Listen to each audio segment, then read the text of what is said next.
Tonight, a Paul's Ego two-parter for all of you famished folks.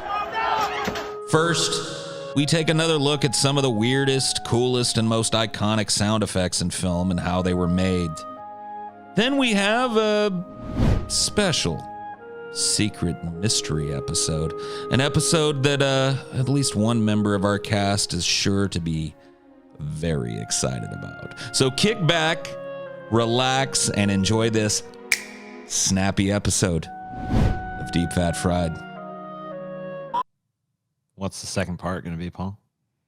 Oh, you'll see. We'll talk about it when we get there, TJ. I mean, can't we have a little mystery in the world anymore? Does everything got to be fucking all in the face and told before it's told? You know what I mean? Like, come on. Yeah, that'd be cool. A little suspense. You, the French champagne for Paul Manson. I've already told you, dude. That makes sense. All the clues are there, TJ. All the clues are there, man. The truth will be revealed, TJ.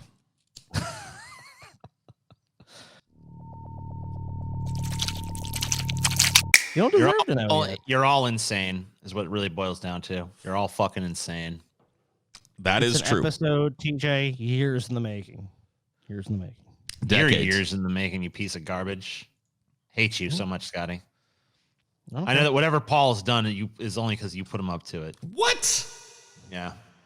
Scotty didn't even know what was going on until I asked him if he would run the second part of this episode for me today. I think this is an episode that you brought on yourself. That's all I have to say. You did. No. So let's talk about the lightsaber. This will be the first of our sound effects that we're going to talk about. Very iconic sound effect. I got it here pulled for us so we can listen to it.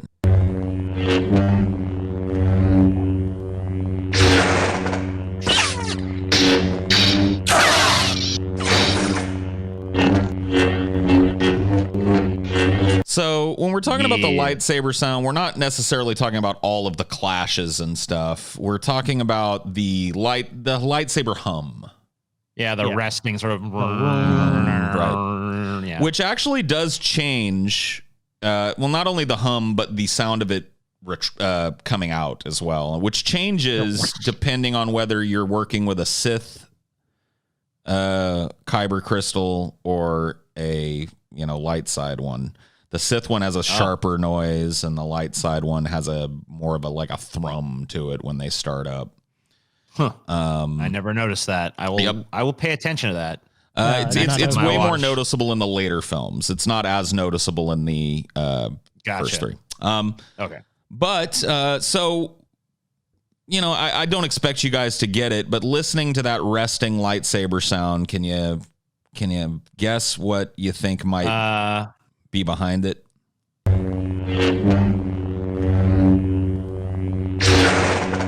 It kind of sounds like a plane, like a propeller. Yeah, I was thinking it sounded like a helicopter recorded from a distance, maybe. Both respectable guesses, but I didn't really expect you guys to get this one. But you both were right that it is the sound of motors. In this instance, the sound of two simplex movie projector machines harmonizing with one another. I've got a picture, I think, of one of these. Okay. This is there's no way. This is the style of, it's an old style 1930s and 40s movie projector. Right. And they have a very particular sound. And when they are put in the same room, as often they were in old movie theaters to project different movies into different theaters, because of the different spool sizes, they can make a harmonic sound if they're running at the same time. So it was designed by sound designer Ben Burt as a combination of the hum of idling interlock motors and the hum caused by a television set with a shieldless microphone. So I think I pulled a sound of one of these simplex machines running. Okay. Oh, cool. So you can get an idea.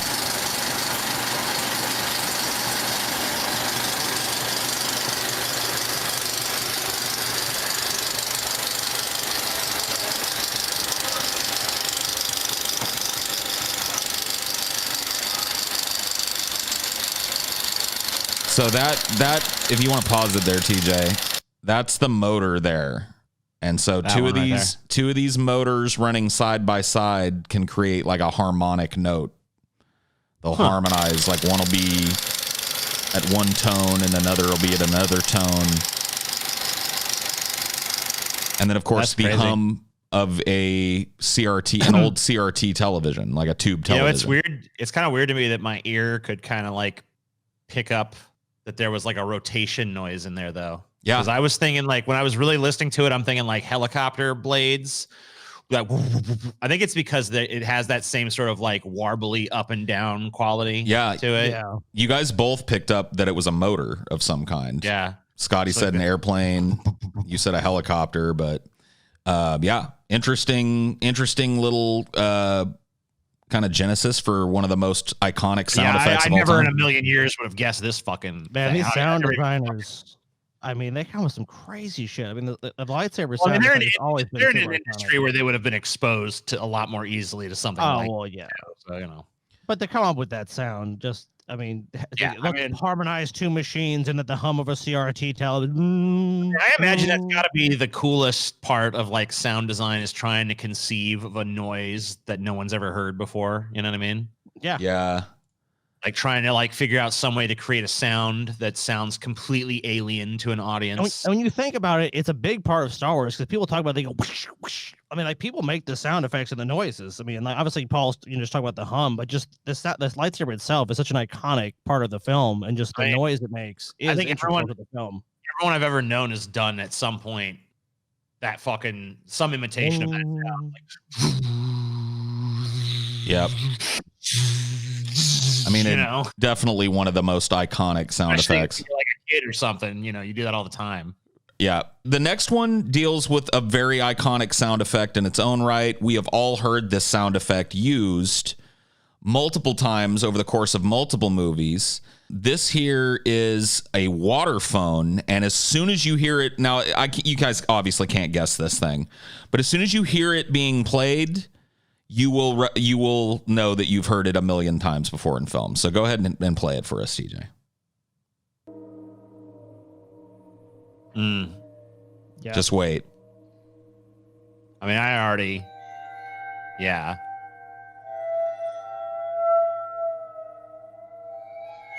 A lot of suspense films.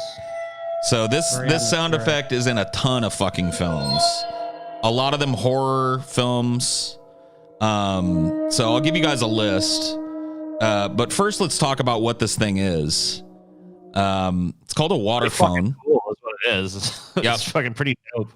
It's called a water phone, and it's used for creepy background kind of ambient shit and kind of things that punctuate frightening moments. And it's got like a really ethereal, otherworldly sort of feel to it, where it sounds unlike something you would hear in nature, kind of, but almost also whale sound like, though. Yeah. A little bit ominous and shit. But then it has that ability to be really sharp. Like, yeah.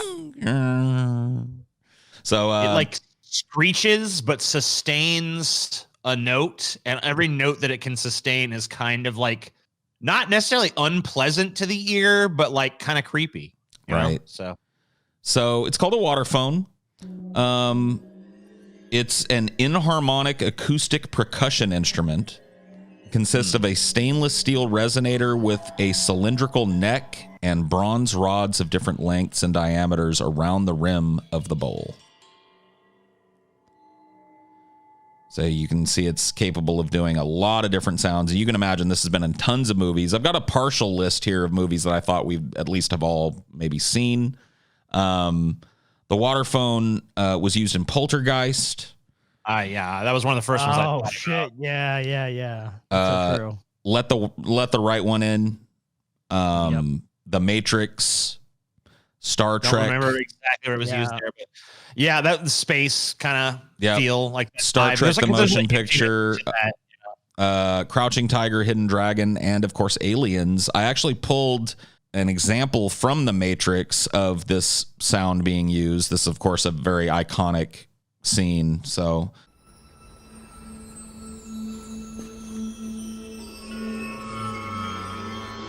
So there it is. Yeah.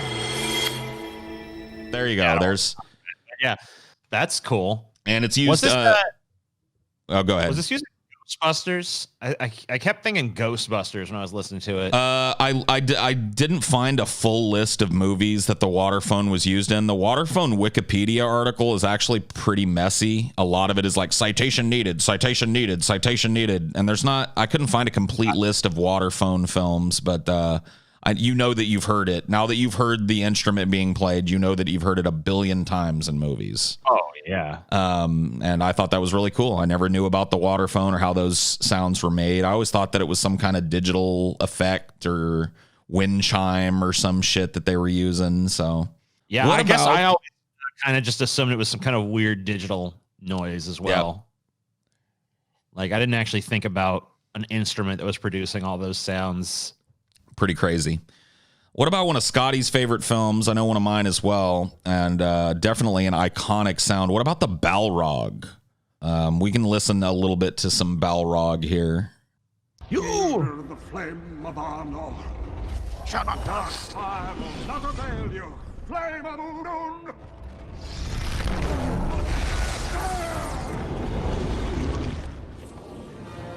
So you hear the noises that it makes, not only when it screeches or yells, but when it moves. Yeah. It kind of sounds like big stones being ground against each other. Yeah, it does. A good guess. Very close. So sound designer David Farmer created the deep drones for the Balrog for the Fellowship of the Ring by recording the sounds of a cinder block being dragged on a wooden floor. Yep. Bigger than that to me. I kind of thought that maybe they were capturing isolating noises from rock slides or something, because it really does sound huge. Well, it just shows you how cool Foley is, because it would probably be way better to just drag a cinder block across the floor and enhance that sound than to try and record a rock slide, Yeah, of course. Foley is awesome. So he wanted to give the audience the feeling that this monster was trapped underground for centuries before Frodo and the Fellowship accidentally unearth it, which is true. And it's a little nuance that he wove in. There's a reason that it sounds like rocks grinding against one another when it's moving. He wanted to give people the impression that it was something from deep in the earth. One of the coolest things about film to me is that you get to this level of production. Now, obviously, very few films are made on the level of production that Lord of the Rings was. Right. But if you get to this level of production, there's so much artistry that goes into every single fucking aspect of the thing, Yep. And you're just like this guy who's just given this task, hey, you need to figure out what sound something like this makes, and having to think about what sort of feeling I want to evoke in the audience in this moment in terms of the sound, because the Balrog sounds different. The whole fucking vibe of the thing is different. True. It's like if the T-Rex from Jurassic Park doesn't have that iconic roar. Yeah, he's still gonna look cool. It's gonna be a cool special effect. But if he made wow, you'd be like, what the fuck? It's important stuff, but it's also stuff that's designed to go almost unnoted or unremarked by the audience. It's supposed to be part of the ambiance. You know what I mean? It's all this artistry and shit kind of just melds into one thing, so people don't kind of see the constituent parts and think wow, this person did a good job. Wow, this person did a good job. But then you have to consider too, if you don't have that, then it totally changes the film. It's like if a door opens and there's no noise, you're gonna be like, what the fuck? Yeah, the door make no noise. I've seen plenty of films. As a result of watching a whole lot of schlock, I've seen a lot of films with terrible sound design. I can tell you, it makes a fucking difference for sure. So when it comes to the Balrog's scream, he used donkeys and horses for the bellows, along with his collection of what he calls pain sounds. So just various human agony sounds, and kind of blends those together for the big scream. Scream here, I think.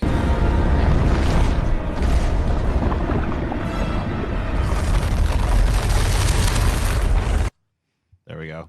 So that was just heavily distorted, and he combined it, of course, with the dragging rock or the dragging cinder block on the wooden floor sound. So, donkeys, horses, and human agony. Pretty cool. Huh. How far am I from this fucking Gandalf beard at this point? Still got a ways to go. Yeah, you got quite a ways to go, especially on the mustache game has got to be on point for a Gandalf beard. You can't have the short trimmed mustache. You got to have the long wispy mustache that folds into the beard. Your Balrog game too, that's pretty far off. And I can't even get a fucking full picture of this beard. It's that fucking big. It's too big. They can't even fit that. They can't fit it because it's down below. He tucks it into his belt. I know, he's crazy motherfucker. You know what I mean? You can't. The Fight Club punch sound is apparently kind of unique amongst films. I found out when I was reading about it that typically when there's punch sounds in films, the same sound effect is used over and over again, modulated for pitch. I gotta say, even as a kid, I hated movie punch sound effects. Yeah. They always go with this like way miles over the top stuff that just I've never fucking heard a punch sound like that. Yep. Where it's like this gigantic. I get it. It's supposed to be like to exaggerate it and make it seem way harder of a hit and really fucking. Of course. Yeah. I just always felt like it's way over the top because there's like someone gets punched and it's like, whoosh, Yeah, you don't hear that. Yep. Yeah. It's like, I don't know. I've seen like boxing matches and shit. UFC fights. Yeah. You don't ever hear like, it's very rare to hear a crack. Shit. I never hear that fucking sound like they do in the fucking movies. That's a rare thing when you actually see a real fight and hear like someone get cracked, where you get you're like, oh, everyone goes, oh my god. So that's like a super rare thing. Most people fighting, it's more the grunts and groans, like you're hearing more of that than you hear. Make sure that you listen to the punch sounds in it because David Fincher, who directed Fight Club, was apparently very particular about these punch sounds because they're described by Chuck Palahniuk in the original book that this is based on very brutally and very descriptively. And Fincher really wanted to capture that. So rather than using a stock punch effect like most movies do, he had tons of things that he worked with for different punches. And so he would they would shatter chicken carcasses with baseball bats. They would stuff them with walnuts sometimes and use the baseball bat to not only bust up the chicken but crack the walnuts inside of the chicken. Yeah, that's gonna be an insane crack. Mm-hmm. They would smack around slabs of meat using pig's feet and the legs of different animals to hit the meat. So anyway, the guy that did this said that his punch library became quite extensive as a result of it. So the guy's name is Ren Kleiss, and he says, my punch library has become quite extensive. When you hear the punches in a film like Rocky, they usually just use one punch over and over again. It's very muddy and dark and kind of boxy sounding. David Fincher, however, was much harder to please. Next time you watch that movie, take a listen to the punch sound effects because a lot of chicken carcasses stuffed with walnuts got hit with baseball bats for your pleasure for that. That concludes part one of this show. And I guess, because we have editors now, we could all take a little break, TJ, if you wanted to prepare yourself. I know that you're chomping at the bit to know. Do you want to take a break, TJ, or do you want to move? Just fucking go. Let's do it. Do this. Tiny little hammer goes tap, tap, tap. No, it doesn't. Hope it doesn't. That the bone just doesn't snap. I don't even care. Whatever. Tiny little hammer goes... Stop with the Hammer song, man. I don't fucking like the Hammer song. Tap, tap,